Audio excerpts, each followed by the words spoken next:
એમ કહે છે કે જે ઢોંગી ગુરુ છે અને જે જનોને એટલે જે માણસોને ભલે સંપ્રદાયમાં હોય તો ભલે, પ્રોક્ષમાં હોય તો ભલે, કોઈ પણ જગ્યાએ ગ્રસ્ત આશ્રમમાં હોય તો ભલે અને ત્યાગાશ્રમમાં હોય તોય ભલે, પણ કોઈ પણ જે જીવાત્મા છે અને જે ઢોંગી ગુરુ છે એને એ ભમાવે છે અને એનો ભમાવેલો પછી પાછો વળી શકતો નથી. કદાચ એ વાળવા જાય ને તોય ન વળે. આ ભમાવાનો ફેર આવો ચડી જાય. આપણને એમ થાય કે આટલો આટલો સત્સંગ કરતા હતા, આવા સતશાસ્ત્રોનું બધું વાંચન કર્યું હતું, પણ છતાંય એને કેમ નહીં સમજાતું હોય? એનું કારણ તો કે અસદગુરુએ ભમાવી દીધી મતી એટલા માટે. પછી એમાં દ્રષ્ટાંત આપ્યું કે ફેંક્યો કમાને સર જે હોય, કમાન વાળે ન વળે તોય. કમાન એટલે ધનુષ, બાણ. ધનુષ કહીએ ને, હા, એ કમાન. સર એટલે બાણ એટલે તીર. કમાનમાંથી જે તીર ખેંચાણું એ બધી છૂટી ગયું એક વાર, પછી એ કમાન એટલે જે બાણને ફેંક્યું એને પાછું વાળવું હોય તો એ વાળી શકતું નથી. એમ આ જીવનો સહેજ સ્વભાવ એવો. આ જીવનો કેવો સ્વભાવ છે? તો કે નિશા દિશે માર્ગ એ જ લેવો. જે નીચો માર્ગ દેખાય ને એ લેવો હેલો લાગે. ધર્મ નિયમ પાળવા તો કે એ કઠણ પડે, અને વગર ધર્મ નિયમ પાળે કલ્યાણ કરવું તો કે એ હેલું લાગે. હા, એટલે ઢોંગી ગુરુને આ ફાવી જાય કે હા મહિમા બતાવે ને બધું કરે, કા તો એટલે સારું, કાંઈ પાળવું નહીં, કાંઈ નહીં, ખાલી મહિમા સમજો, સંતોને રસોઈ દો, સંતો કે અહીંયા દાન કરો, આમ કરો એટલે આપણું કલ્યાણ થઈ જાય. તો જીવનો સેજે સેજે ઢાળો એવો છે કે નીસુને હળવું હોય ને એ પેલા ગ્રહણ કરે, પણ કઠણમાં જે માલ હોય એ પોચામાં હોય નહીં, એ ઠગ જ હોય, એ છેતરી જાય. એકની એક વસ્તુ 50 રૂપિયાની આવતી હોય ને એકની એક એની એ જ એવી ડુપ્લિકેટ 25 રૂપિયાની આવતી હોય, તો એમાં કાંઈક ફરક હોય કે ન હોય? એ તો પછી જેવા રૂપિયા ખર્ચીએ એવું થાય. એમ જેટલી આપણે ભગવાનની આજ્ઞા માનીએ તો એ પ્રમાણે ભગવાનનો રાજીપો મળે. પણ આપણે કરવું છે શું? કે આપણે કાંઈ કરવું નથી ને કલ્યાણને જોઈએ છીએ એટલે આપણે છેતરાઈએ છીએ. આ જગતમાં બધા સ્કીમો કાઢે છે, કાઢે ને. બુદ્ધિજીવી માણસો બહુ ભણેલા હોય ને સ્કીમ કાઢે, તમે એટલા નાખો તો તમારા એટલા ગણા થઈને આવે. એટલે આપણે શું કરીએ? આપણે રળવા નથી જવું, મહેનત નથી કરવી, અને 3 ગણા જોઈએ છીએ. પછી આપણે શું કરીએ? આપણી પાસે હોય એટલે આપણે નાખીએ, ન હોય તો આડાવડા કરીને કોકના ઉધારે ઉછીના લઈને નાખીએ. એનું કારણ લોભ. આપણે કરવું નથી ને જોતું છે તો પછી ઠગી જાય. એમાં પછી પરમેશ્વરનો દોષ કાઢવાનો રહે નહીં. હા, એટલે આમાં એમ કીધું આવા જે ઢોંગી ગુરુ હોય ને એ ભમાવી દે આવી રીતે. આટલા ઘણું થઈ જાય. પણ આપણો જ નક્કી ઠેરાવ હોય કે ભાઈ મહેનત વગરનું આપણે જોતું નથી, અને પછી કોઈ સ્કીમ વાળા ઠગી જાય તો કહેજો, ન ઠગે. આપણામાં જ કાંઈક ખામી છે એટલે આપણે ઠગાઈ જઈએ છીએ. તો હવે આવા ભગવાનના શબ્દો સાંભળી અને ઠગ હોય એમાં ઠગાવું નહીં. અને આ આખો ઉપજાતિ વૃત્ત એના માટે સંતોએ કેવડો દાખલો કર્યો. એના માટે કર્યો આ મુમુક્ષુ જીવ મોક્ષના માર્ગમાંથી ભમી ન જાય એટલા માટે. બાકી બીજો કોઈ આ લખવાનું કારણ નથી. કારણ કે આ જે લખનારા છે અને એ વખતે જે સાંભળનારા હતા એ તો બધાનું કામ થઈ ગયું છે. પણ પછી એને એવો વિચાર આવ્યો કે પાછળના મુમુક્ષુનું હું, આપણે તો તરી ગયા. કારણ કે સંતોના જીવન કેવા હોય?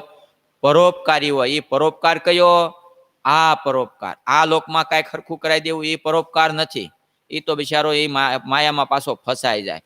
પણ જગતમાંથી છોડાવીને ભગવાનના જે શરણે કરવો ને, ખરેખર પરોપકાર એ છે ને મોટામાં મોટું દાન પણ એ જ છે. એટલા માટે આ બધું લખ્યું છે.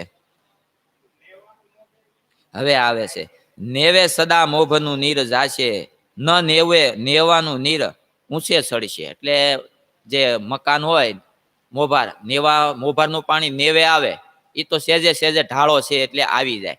પણ નેવાનું પાણી મોભારે ચડવું હોય તો કેવું કઠણ પડે. એમ મોક્ષના માર્ગે હાલવું ને એ આવું કઠણ છે.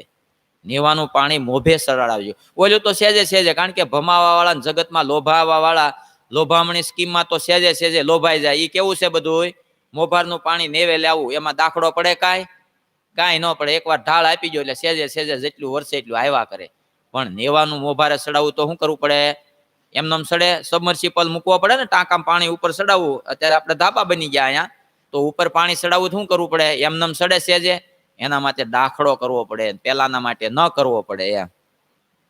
માયા તણા જીવ પ્રસંગી જેસે, તેને સદા જ્ઞાન ઊંધું ગમે છે. કુજ્ઞાનની વાત ધરે જ કાને, સુજ્ઞાનનો બોધ કદી ન માને. જો શ્વાન જાતિ કદી ખીર ખાય, તો ઉલટી થઈ નીકળી જ જાય. શ્રી કૃષ્ણ લીલા મૃત જે ગણાય, ટકે નહીં આ સુર પેટ માય. સરસ સરસ આપણને સમજાય એવા દ્રષ્ટાંતો આપીને આ સંતો આપણને સમજાવે છે. અચિત્યાનંદ વર્ણી અભેસી રાજાને સમજાવે છે એવું નહીં માનવાનું, આપણને આ વાત સમજાવે છે. કયા ગામની અંદર? માંડવી ગામની અંદર ખૈયા ખત્રીનું ગામ છે, ત્યાં મહારાજ આ બધું સમજાવે છે કે માયા તાણા જે જીવ છે એ માયાના પ્રસંગથી એને સદાય ઊંધું જ્ઞાન હોય ને એ જ ગમે છે. સીધું જ્ઞાન ગમતું, એમાં એને રુચિ થતી નથી. જો કુજ્ઞાનની વાત ધરે જ કાને, સારા જ્ઞાનની વાત હોય તો કે ઈ ન સાંભળે. અને કુજ્ઞાન એટલે શાસ્ત્રના અર્થના અનર્થ કરી કુસંગના માર્ગે આપણને ચડાવી દે એ કહેવાય કુજ્ઞાન. જે ન કરવા જેવું હોય એ આપણે કરીએ એને કહેવાય કુસંગ, એટલે કુજ્ઞાન. એટલે એનું જે જ્ઞાન એને કુજ્ઞાન કહેવાય. તો એમાં બહુ મજા આવે છે. કોને? તો કે જે સંસારના જીવ છે ને, ભગવાનના ભક્ત હોય અથવા ભગવાનના જે સંત હોય એને આવા કુજ્ઞાનમાં મજા આવતી નથી. કારણ કે સંતો હાવ નિસ્વાર્થી ને પરમાર્થી હોય, એને કોઈ પણ પ્રકારનું ભગવાન સિવાય કાંઈ જોઈતું જ નથી, કોઈ સ્વાર્થ નથી. તો જીવાત્માને ઊંધું હું કામ ભરાવે? અને જો ભરાવે છે તો એમ માનવાનું કે આ ભગવાનના સંત નથી, સંસારના જીવ છે, પણ વેશભૂષા એ ભગવાનના લાગે છે, શાળ બદામણા બોરની પેઠે. એટલે આ જીવાત્માને સુબોધનો બોધ કદી ન માને. પછી કુજ્ઞાન માલપા હોય એટલે પછી સુબોધ છે એ માને નહીં, કારણ કે સંસારનો જીવ છે, એને સુબોધ ગમે નહીં, એને કુબોધ જ ગમે. કારણ કે વિભીક્ષણે રાવણને ઘણી સારી સલાહ આપી કે ભાઈ હજી સમજી જા, મોડું નથી થઈ ગયું. બહુ ખોટું કર્યું તે આ સીતાજીનું અપહરણ કર્યું, પણ સમજો. કારણ કે સંસારનો જીવ હતો, એના સલાહકાર નબળા હતા. એટલે વિભીષણ જેવા સમજાવનારા ન સમજ્યા, વિદુર જેવા સમજાવનારા ધૃતરાષ્ટ્રને મળ્યા પણ ન સમજ્યા કે મોટા ભાઈ હજી સમજી જાઓ, મોડું નથી થયું, પાંડવોના ભાગનું એના હકનું છે, તમે આપી દો. બીજાના પ્રોપર્ટી ઉપર આપણે જે કબજો જમાવો, બીજાની ગાદી ઉપર આપણે કબજો જે જમાવો ને આપણે એની ઉપર હકુમત આપવી, એ આપણા હકનું નથી. નીતિ ના પાડે છે, માટે છોડી દો, પતન થઈ જશે. પણ પુત્ર મોહમાં અંધ થઈ ગયો ધૃતરાષ્ટ્ર. એટલે વિદુર જેવા વિદુર મહાત્મા જે સંત કહેવાના, એની વાત એને મનાણી નહીં. એનું કારણ કુબુદ્ધિ થઈ ગઈ હતી.